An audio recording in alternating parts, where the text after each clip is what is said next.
गुरुजी, घर में यदि नकारात्मक ऊर्जा है तो इसका पता हमें कैसे चल सकता है? कृपया बताएं। बहुत बार जीवन में जाने अनजाने ऐसी पद्धतियों को अपनाते रहने से जो ठीक नहीं होती, जो यथेष्ट नहीं है, जो श्रेयस्कर नहीं है, जो स्वीकार्य नहीं है, ऐसी पद्धतियों को निरंतरता से जब हम अपनाते चले जाते हैं तो एक लंबे समय के बाद वो एक नकारात्मक ऊर्जाओं का घेरा, एक नकारात्मक ऊर्जाओं का वर्तुल, एक नकारात्मक ऊर्जाओं का परिक्षेत्र हम अपने या तो व्यक्तित्व, या तो अपना घर, या तो अपना कार्यस्थल, या जहाँ भी हम बैठते हैं, कुछ भी करते हैं, उसके आसपास हम जाने अनजाने निर्मित कर लेते हैं।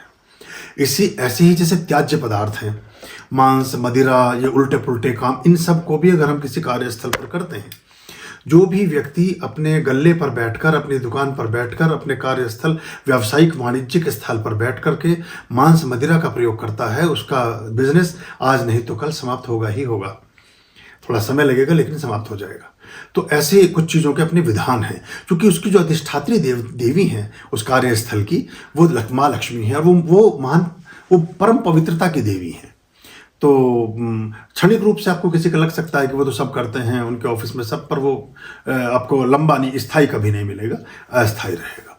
तो ऐसी चीज़ों से नकारात्मक शक्तियाँ जीवन में आ जाती हैं।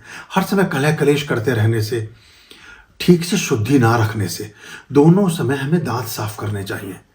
बहुत छोटी सी चीज़ है ये, दांत है, नाक है, कान है, आँख है, इन सब की शुद्धि करनी चाहिए।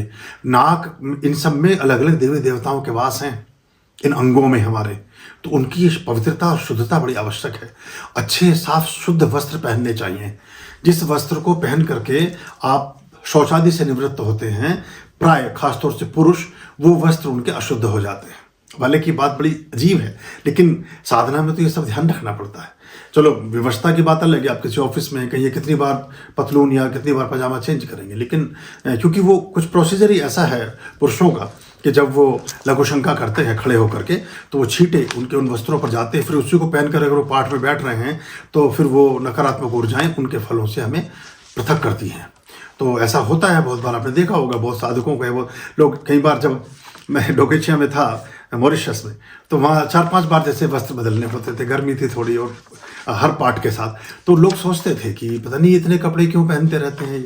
आप कभी एक चीज़ और ध्यान करिएगा, जिस बात को लेकर के लोग कभी समझ नहीं पाते और नैरेटिव सेट करते रहते हैं नरेंद्र मोदी के बारे में। नरेंद्र मोदी स्वयं एक साधक हैं, वो एक बहुत अच्छे राजनेता होने के साथ साथ एक बहुत अच्छे साधक भी हैं।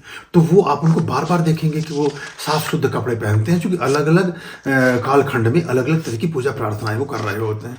तो ये सारी चीज़ें सकारात्मकता को बढ़ाती हैं। हमेशा आप सवेरे भी ब्रश करें, रात को सोने से पहले जरूर ब्रश करें, और टंग भी क्लीन करें। तो ये इसमें सरस्वती, गणेश, कई सारे देवी देवता ठीक होते हैं और आपको नींद अच्छी आती है, आपका स्वास्थ्य अच्छा रहता है। आपके दांत अगर आप इसे निरंतरता के साथ करेंगे तो आपके दांतों की उम्र 1.5 गुना हो जाएगी। जो दांत आपके 45-50 साल में खराब होने थे, वो 70 साल में जाके खराब होने शुरू होंगे या नहीं भी होंगे। तो ये बहुत छोटी चीज़ें अगर हम ख्याल में रखें तो अच्छा रहता है। शुद्धता, इससे सकारात्मक ऊर्जाएं बढ़ती हैं। सरसों का, नारियल का, बादाम का, इन तेलों को नाभि में लगाने से सकारात्मक ऊर्जाओं का वास शरीर में व्युत्पन्न होता है, और अलग तरह का ओरा और दीर्घा हमारी बॉडी में इस्टेब्लिश होती है। हम रोगों से बचते हैं, हमारे नेल्स खराब नहीं होते, हमारे लिप्स खराब नहीं होते, हमारी आंखों में सूखापन नहीं आता, जिससे दृष्टि लंबे समय तक काम करती है। आपको 50 साल के बाद जाके चश्मा लगेगा तो पहले नहीं लगेगा कभी भी। तो ये बहुत छोटी बातें, एकदम आपने सवाल, अच्छा सवाल पूछ लिया, बात याद आ गई। सवाल क्या था कि नकारात्मकता का कैसे पता लगाएं। तो अगर बात में मनमुटाव होता हो, कलह कलेश होता हो, कामों को बनने में बाधाएं और रुकावटें आती हों, समय पर काम ना होते हों, उत्सव और प्रोग्राम निकल जाते हो, उसके बाद वस्त्र मिलते हों, भोग का टाइम निकल जाता हो, उसके बाद भोज्य पदार्थ प्राप्त होते हों, मतलब हर किसी निश्चित समय पर किसी निश्चित चीज़ का ना होना नकारात्मक ऊर्जाओं को का प्रतीक होता है। और अगर आप सकारात्मक ऊर्जाओं के घेरे में हैं, आप सकारात्मक ऊर्जाओं के परिक्षेत्र में हैं, आप बहुत पॉजिटिव वाइब्रेशंस के बीच अपनी लाइफ को गतिमान किए हुए हैं, तो आप सोचेंगे, विचार करेंगे, योजना बनाएंगे और वो पदार्थ और वो वस्तुएं और वो चीज़ और वो व्यक्ति और वो विषय आपके आसपास आकर्षित होने लगेंगे। ये जो लॉ ऑफ अट्रैक्शन और बहुत तरह की चीज़ें हमने शब्द पकड़ लिए हैं, वो यही ब्रह्म विद्या के प्रक्षेपण हैं जो आपके सिर्फ मनोयोग से या टेलीपैथी से ही आपकी तरफ आकर्षित होने लगते हैं। और उसमें ना सिर्फ पदार्थ, व्यक्ति या विषय, उसमें परमात्मिक ऊर्जाएं भी।